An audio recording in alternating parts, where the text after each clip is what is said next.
Welcome back, everyone. This is GTA Failure. In our last video, we tackled Fuzzball, but I realized after I completed that video that I still had some questions, so we're going to do a little bit more Fuzzball experimenting at the start of this video. Since Fuzzball was the final Luigi mission, it felt like this would be a good time for me to go back and rate each of the 5 Luigi missions and just kind of give Luigi an overall score as a boss. So going back to the beginning, the very first video of this series, we tackled Luigi's Girls. We just had to pick up Misty at the hospital and bring her back to Luigi's Club. Nothing to write home about in that mission. Plus, Misty's voice is quite annoying. 2 out of 10 for that one. Don't Spank My Bitch Up was the next mission. We had to kill a drug dealer and then take his car and respray it and bring the car to Luigi. That one was pretty fun. You can kill the drug dealer in a variety of ways. We'll give that one a 5 out of 10. Next mission is Drive Misty for me, where we pick up Misty from her apartment and then drive her to Joey's garage. Not exciting at all. And again, Misty talks. Plus, her walk from the apartment building to the pickup spot into the car is so slow, so slow. 1 out of 10 on that one. However, it does unlock like a whole chain of missions, the Joey chain of missions, and also the Marty Chonk's telephone chain of missions. So I have to bump it up. I can't give it a 1 out of 10. We'll give it a 3 out of 10 because it's important for unlocking the game. Okay, so what I'm demonstrating here in this attempt at the fuzzball is that if you are not in a car, the prostitute will not recognize you. Notice that the first prostitute is following me because she knows me from the car. But if you try to introduce yourself to one of these ladies on foot, they won't recognize you. They'll only get in if you have a car. And then once they're in, you can get out and they will follow you. So just behavior of the NPCs that I didn't realize. So in this next attempt, we're going to try to get these 2 women onto the train. And I'll come back to rating Luigi's missions here. So the next one was Pump Action Pimp, where you had to kill 2 pimps. So here I wasn't sure which door or doors they would get into. It turns out they each want their own door, and fortunately there are 3 doors on each of these subway cars. So I think we're just going to skip to the next station here. So this is me skipping ahead to the Chinatown station. So we get in, and I'm going to try to get them to all go into the one door with me, and they will, and then they'll teleport each to their own door. And you can see them all over there simultaneous getting in. Pretty cool. Okay, so then my next thought with this subway train was, well, there's only 3 doors on the subway car, so what happens if there's 4 of us trying to get in? So, all for science. Pump Action Pimp is pretty cool. You get to kill 2 pimps. It's kind of dangerous. You can be quite underpowered if you're just armed with the revolver that the game gives you, but I like that mission. It's fun, a little bit scary. So here, all 3 women appear to be coming after me. 2 of them get in. The third one heads to the right from this camera angle. And then the train is going to take off, and we're going to see that one of these women has been left out of the party. So she couldn't get on. And then we get this message I didn't know existed. One of the girls is AWOL. Go back and round her up. So I guess after you pick up a girl, if you drive away, like if you get out of the car and then get back in the car and run away from her or drive away from her, then you get this AWOL message. So yeah, so I think those were all of the questions that I had about the fuzzball. So now we're moving on to the next mission. We could either go with the Joey chain of missions, which has been unlocked, or we could do the Marty Chunks phone chain of missions. But here we are at the end of passing the fuzzball. So we're going to go with the phone missions here. The Marty Chunks missions are all time dependent. You can only start them between 9 a.m. and 7 p.m. or 900 and 1900 by military time. And so I'm going to stand in front of this phone, which is not ringing because it's not between 9 a.m. and 7 p.m.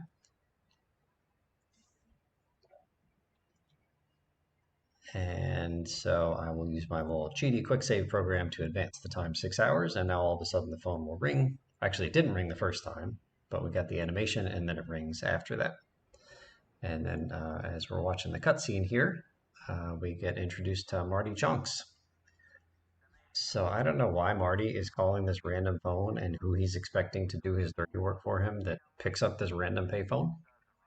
In any event, you can see that Marty wants us to pick up his bank manager because the bank manager has been skimming off the top. Marty's in financial trouble.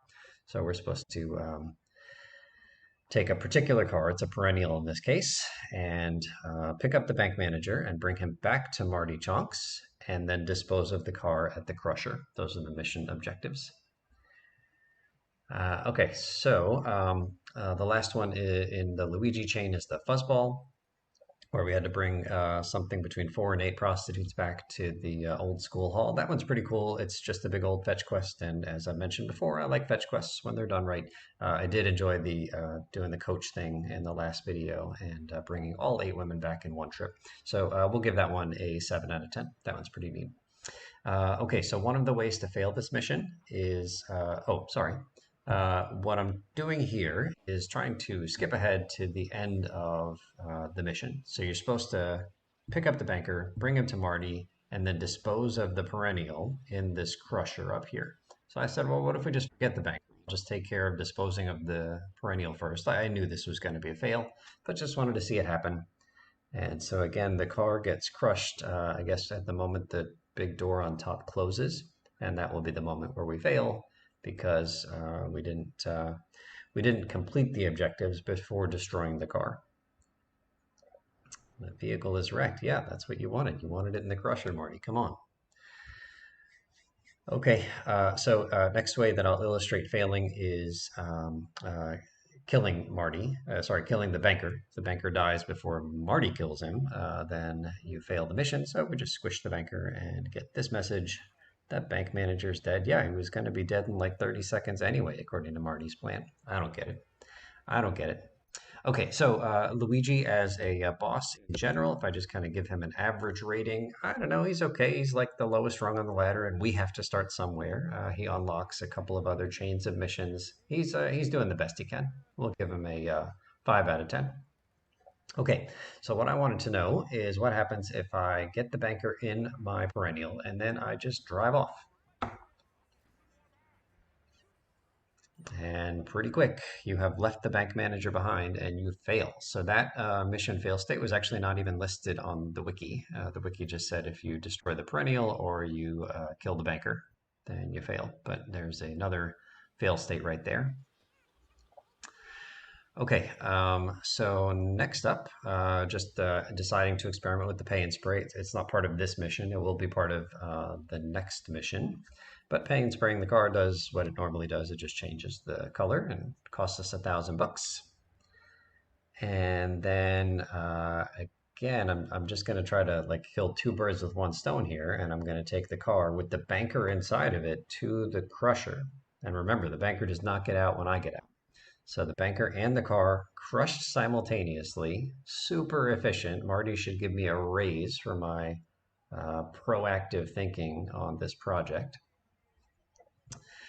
So let's see what happens. And I just get out of the car like right over the banker. Like I wasn't sure if he would be forced to get out because I had to get out on the passenger side because I blocked the driver's side. But nope, he stays right in there. It was kind of awkward crawling over him to get out. And let's see if we can get an insta-pass here for doing this mission really efficiently.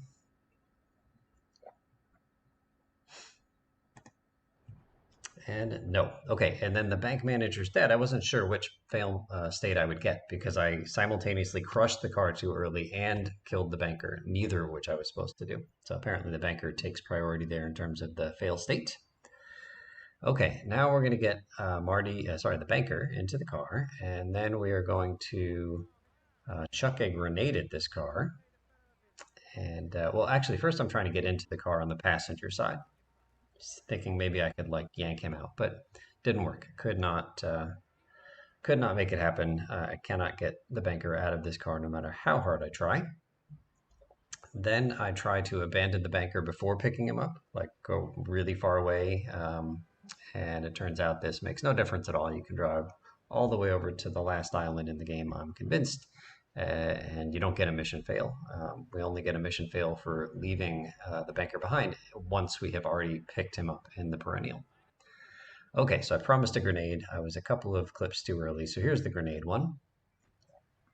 And again, curious to see which fail state we're going to get. Is it going to be the car blowing up or Marty dying? So when we did the crusher, it was Marty dying, and here it's sorry, I keep saying Marty, the bank manager dying.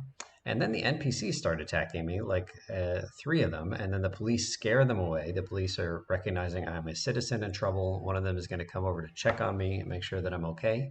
I'm doing fine, officer. Thank you for your service. Okay, here, this was silly. I don't even know why I tried this, but I was like, well, is there any way I could glitch the perennial and make it so it has no collision? Because I'd really love to see what's going on in there when Marty kills the banker.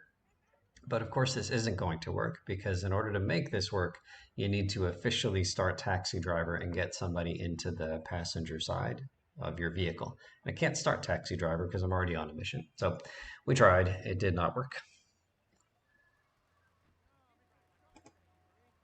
Okay, so what are we doing here? Oh yeah, so this one, so this is me showing you like the next step of the mission. Like we haven't gotten this far before, so we pick up the banker, we bring him back over here to the bitch and dog food factory, and then we're going to see the banker walking into this building and getting killed. And I'll point out there, you can see the red sign for the Bitchin' dog Food Factory, and I'll say that the word bitchin' has 2 apostrophes and only 1 I. B-I-T-C-H apostrophe and apostrophe. And if you notice in the cutscene, you'd have to go back and check it out near the beginning of this video, but in the cutscene, there's a transcription error. It's spelled B-I-T-C-H-I-N apostrophe. So it's got only 1 apostrophe and 2 I's. Poor job, Rockstar. Okay, this is me seeing if I could get a mission fail for abandoning the perennial now, like after the banker has been killed, but no dice. And then I think I'm just going to blow up the car and expect to get a mission fail here. But again, it's slightly different because I've already, because we've progressed the mission further, right? The banker is dead now and we're destroying the car not the right way. We're supposed to take this car to the crusher. You were told to crush the vehicle. Indeed, I was. I was. Okay, a real rough cut here where my car ends up upside down, and the game doesn't even wait for the car to catch fire and blow up. It says you flipped your wheels. It's instant fail. And the banker is in that car, although I think as soon as I failed, he disappeared. I don't know where he went. But as soon as you flip the car and get that mission fail, the banker is gone. This was an accidental fail. I've already dropped off the banker and he was killed. And then I'm supposed to bring the vehicle to the crusher, but it took a lot of damage on the drive to the crusher. And I think even if I got the crane to start picking up this car that was on fire, the crane takes a long time to do its thing. And so I still would have failed because even while it was on the magnet, the car would have blown up surely before the crane, picked up the car and dropped it off and crushed it. Okay, so here is my official attempt after all those kind of fails and quirks I wanted to show off. And so I'll show you the whole mission here from start to finish, no fast forwarding. And so this is an opportunity for me to talk a little bit more about the mission. So this mission was unlocked by Luigi's mission, Drive Misty for me. And this mission will unlock only the next phone mission, which is called The Thieves. There's a $1,000 reward for completing this mission, and we've been reading from the wiki every time that there is a death, a required death to pass a mission, and so in this case, the bank manager is required to be killed, and according to the wiki, he is killed by Marty Chonks for overcharging and skimming Marty's payments. Okay, so who is this Marty Chonks fella? This is me taking the standard speedrun route to the Bitchin' Dog Food Factory. Okay, so Marty Chonks is a character in the GTA series who appears as one of the mission givers by a payphone in Grand Theft Auto 3. Marty is a serial killer and the owner of the Bitchin' Dog Food business. All right, so here we are on top of said business. You can see again the 2 apostrophes and only 1 I in Bitchin'. Okay, so a tiny bit more about Marty. It says here, at some point prior to 2001, he married his wife, Mrs. Chonks, who was having an affair, and he operated the Bitchin' Dog Food Factory in Trenton. It's during this time that Marty ran into financial difficulty owing to his bank manager demanding higher interest repayments on his loans and his wife's extravagant spending. He also hires 2 thieves to burgle his home in order to collect on the insurance. So those are the next 2 missions, the thieves and the wife. And then finally here, in an effort to sort out his financial trouble, Marty eventually employs Claude to transport various people to his factory and then destroy any evidence in the car, while Marty himself kills the people and turns them into dog food. Yeah, this kind of took a dark turn here, didn't it, gang? Okay, so I think that is it for reading about Marty. Oh wait, no, not it. Marty's the only phone mission giver in GTA 3 without a dedicated radar icon. Yeah, that's right. So there are a total of four sets of phone missions in GTA 3, and none of the other three is unlocked yet. But when each of them gets unlocked, you will see a telephone icon on the map, just like you'd see like the L icon for the Luigi missions or the J icon for the Joey missions. And for whatever reason, there's no icon for Marty's missions. In fact, unless you're standing near the ringing phone, like at the right time between 9 a.m. and 9 p.m., you won't even know that there's missions to do there. Um, yeah, and also of the other three phone missions, once you have completed all of the phone missions in whatever chain of phone missions you're doing, one of those phone missions will be replayable for like a faster time. There's like a stat we'll talk about late in this video series. But Marty does not have any replayable missions. In fact, the only replayable missions in the whole game are the three that come from the other telephone chains. But there's no replayable mission here in Marty's chain. Okay, this is me. I've already finished the mission. I passed it, and now I'm going to try to see what's inside of Marty's bitch and dog food factory. So we'll do our standard no collision taxi glitch. Um, okay, again from the wiki, Marty, Mrs. Chunks, and Carlos, we haven't met Carlos yet, do not have unique skins in the game. Instead, their skins are the same as common pedestrians. And in the definitive edition of GTA 3, these characters have the ability to appear wearing randomized variations of their default attires. For example, Marty might show up in one of these missions wearing a fedora or a baseball cap. That's pretty cool. And then just repeating something I had said at the start of this phone mission thing, is that to my count, there are exactly 5 missions in GTA 3 that have time restrictions. They can only do them certain times of the day, and 4 of those missions are right here. 4 of them are Marty's missions. All of them can be done only from 9 a.m. to 9 p.m. Is that what we said? Or 7 p.m. 9 a.m. to 7 p.m. Okay, so here is where the magic happens inside of Marty Chunk's dog food factory. He kills folks and turns them into dog food and cleans up quite well. Not a trace of blood from the banker in here. I almost got out of my taxi here inside of the building to walk around on foot, and I think that would have been me soft locking the game because I couldn't get back in the taxi, and I also couldn't have something. I couldn't walk through the walls to get back out once I was on foot. I guess I could have just like tossed a bunch of grenades on the ground until I killed up, and then I would have teleported to the hospital. All right, so I think that is it for the first 4 Marty Chunks missions. Thank you so much for watching, and we'll see you real soon.